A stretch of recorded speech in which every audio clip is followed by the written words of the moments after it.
नमस्कार विद्यार्थी मित्रों, कैसे हो।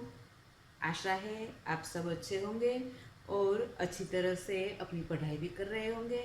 ठीक है, अब हमने इकाई 4 अभ्यास, स्वाध्याय, व्याकरण आदि सब कुछ लिख लिया है। अब भाषा सज्जता समझते हैं। ठीक है, तो आज का भाषा सज्जता का बिंदु कौन सा है?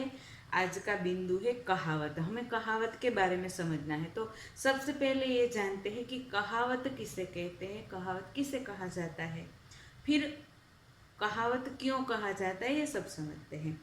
तो सबसे पहले लोगों के अनुभव पर आधारित कही गई और बाद में समाज में रूढ़ हो गई हो, यानी कि समाज में उसे वही ऐसी ही परिस्थिति जब आए तब उसका उपयोग किया जाता हो, ऐसी बात या उक्ति को कहावत कहते हैं। फिर से समझ ले तो ऐसी उक्ति जो लोगों के अनुभव आधारित कही गई हो और फिर वही उक्ति समाज में रूढ़ हो गई हो, यानी कि प्रचलित हो गई हो, इसे कहावत कहते हैं। ठीक है, अब हमें ये भेद जानना है, कहावत और मुहावरे।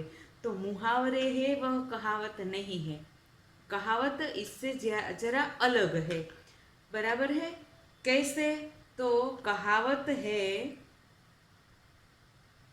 वहाँ हमेशा जो कहावत है उसका अर्थ सिर्फ उसका शब्दार्थ नहीं होता।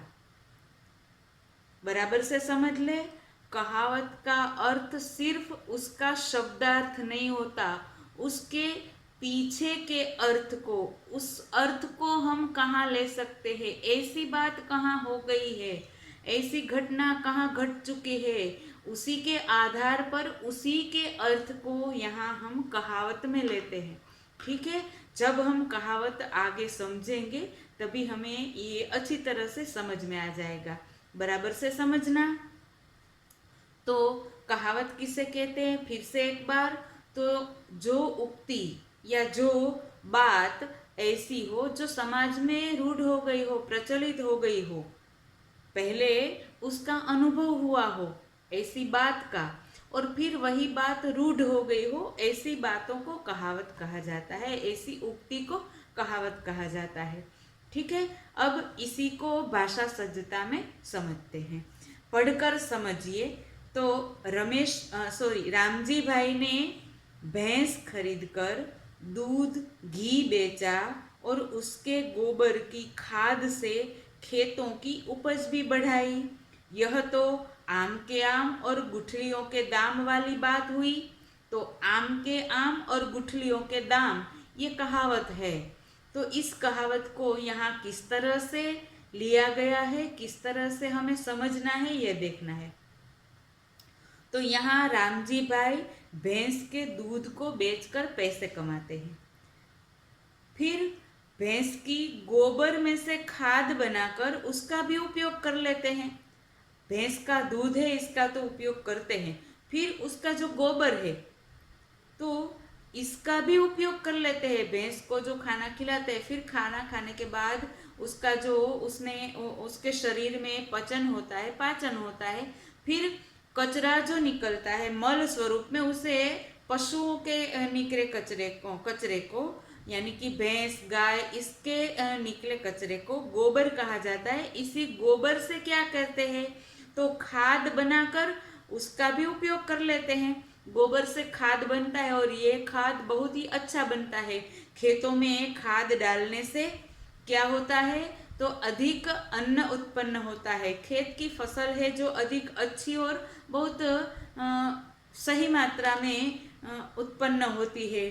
तो इसी तरह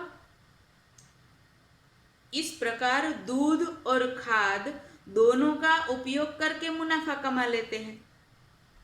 तो दूध का उपयोग करते हैं, भैंस का दूध बेचते हैं, फिर खाद बनाते हैं, यानी कि जो कचरा है, भैंस का गोबर है, बिल्कुल कचरा है, तो कचरे को भी उपयोग करके उससे भी मुनाफा कमाते हैं।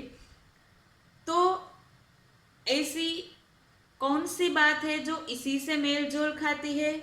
तो आम खाकर उसकी गुठलियों का भी उपयोग किया जाए, करते हैं ना हम लोग।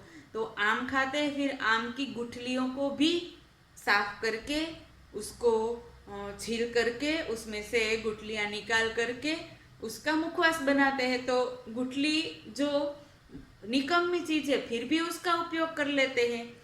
तो इसी तरह से भैंस के दूध का उपयोग करते हैं, फिर भैंस के गोबर के उपयोग से भी मुनाफा कमाते हैं। इस तरह से जब करते हैं तभी यही कहावत कही जाती है। कौन सी? तो आम के आम गुठलियों के दाम, यानी कि दोनों प्रकार से लाभ होता है, दोनों प्रकार से लाभ ले लेते हैं, वहाँ यही कहा जाता है आम के आम गुठलियों के दाम। ठीक है, अब और कुछ कहावतें दी गई है, इसे हम संक्षिप्त में समझते हैं। ठीक है, पढ़कर समझिए। एक है आम के आम गुठलियों के दाम, दोहरा लाभ होना, हमने ये समझ लिया। दूसरी है जैसी करनी वैसी भरनी। करनी यानी जो हम अपने कार्य करते हैं, हम जो भी कुछ व्यवहार करते हैं उसे करनी कहा जाता है। वैसी भरनी, भरनी यानी उसी के अनुसार हमें फल मिलता है। तो कहावत कौन सी है? तो जैसी करनी वैसी भरनी, कर्मों के अनुसार फल मिलना। करनी यानी कर्म, हमारे कर्म, हम जो क्रिया करते हैं, हम जो कर्म करते हैं, हम जो व्यवहार करते हैं, उसी के अनुसार हमें फल मिलता है। जो अच्छे कर्म करेगा उसे अच्छा फल मिलेगा। हमें ये बात तो बहुत अच्छी तरह से मालूम है। हमें बहुत बचपन से ही यही सिखाया जाता है कि जैसा करोगे वैसा भरोगे। जो भी हम कर्म करेंगे उसी के अनुसार हमें फल मिलेगा। हमें भगवान श्री कृष्ण ने भी गीता में कहा है कि कर्म के अनुसार ही सबको फल मिलता ही है। तो वहाँ यही कहा जाता है जैसी करनी वैसी भरनी। जिस प्रकार के कर्म होंगे उसी प्रकार से हमें फल मिलेगा। तीसरी है साँच को आँच नहीं। साँच यानी सच, आँच यानी नुकसान, भय। तो साँच को आँच नहीं, जो सत्य है, जो सच्चा है, उसे किसी का भय नहीं रहता। सच्चे व्यक्ति को किसी के भय की आवश्यकता ही नहीं है, किसी से भय रखने की आवश्यकता नहीं है, क्योंकि वे सच्चा है। तो साँच को आँच नहीं, सच्चे व्यक्ति को कभी भी कोई भय नहीं रहता, कभी कोई नुकसान नहीं होता। अब चौथी कहावत है काला अक्षर भैंस बराबर। तो काला अक्षर जो हम किताबों में लिखा पढ़ते हैं, जो हम लिखते हैं, काले अक्षर है। और भैंस बराबर, भैंस के समान। किस तरह से? तो जो बिल्कुल अनपढ़ है उसी के लिए ये कहा जाता है काला अक्षर भैंस बराबर। किस तरह? क्योंकि उसके लिए काला अक्षर काला रंग ही है, वे पहचानता ही नहीं है कि ये क्या है। सिर्फ खड़े या बैठे कुछ अक्षर यानी कि कुछ रेखाएं खींची गई है, बस यही उसे दिखाई पड़ता है। तो जो व्यक्ति बिल्कुल अनपढ़ होता है उसके लिए कहा जाता है काला अक्षर भैंस बराबर। उसके लिए तो जैसे काली भैंस वैसा काला अक्षर, कुछ भी नहीं है, बिल्कुल अनपढ़ हो उसके लिए कहा जाता है। ठीक है, बराबर से समझ में आया। अब भाषा सज्जता में आज हमने कहावत सीखी, फिर से एक बार पुनरावर्तन कर लेते हैं। कहावत किसे कहा जाता है?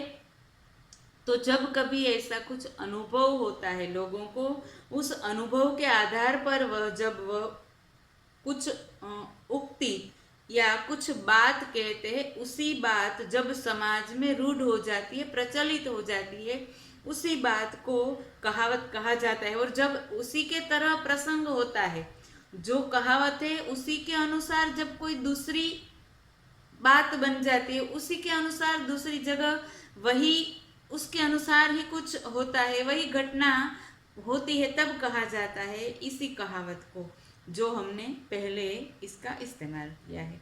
फिर से एक बार पूरी भाषा सज्जता आपको क्या करना है? अब आपने अपना गृह कार्य बराबर से समझ लेना है। क्या? तो आपने इकाई 4 अभ्यास, स्वाध्याय और व्याकरण अपनी पक्की कॉपी में लिख लिया होगा। इसके बाद आपको भाषा सज्जता में सिर्फ कहावत वाला जो बिंदु है वही लिखना है, यानी कि पढ़कर समझिए जो कहावत हमें समझाई गई है, आम के आम गुठलियों के दाम, उसका पूरा विवरण लिखना है। इसके बाद जो चार कहावत दी गई है उसी चार कहावत को लिखना है और उसके अर्थ को लिखना है। फिर इसके नीचे जो हमें रेखांकित शब्दों वाले वाक्य दिए गए हैं उसको नहीं लिखना है। क्यों नहीं लिखना है? तो ये संज्ञा है और ये हमने इकाई 3 में लिख ली है, इसलिए इकाई 4 के बाद जो भाषा सज्जता लिखेंगे वह कहावत वाला जो बिंदु है जो आज मैंने समझाया है उतना ही आपको लिखना है। ठीक है, बराबर से ध्यान रहे। आपका गृह कार्य क्या है? आपको पक्की कॉपी में सब कुछ पूर्ण करना है।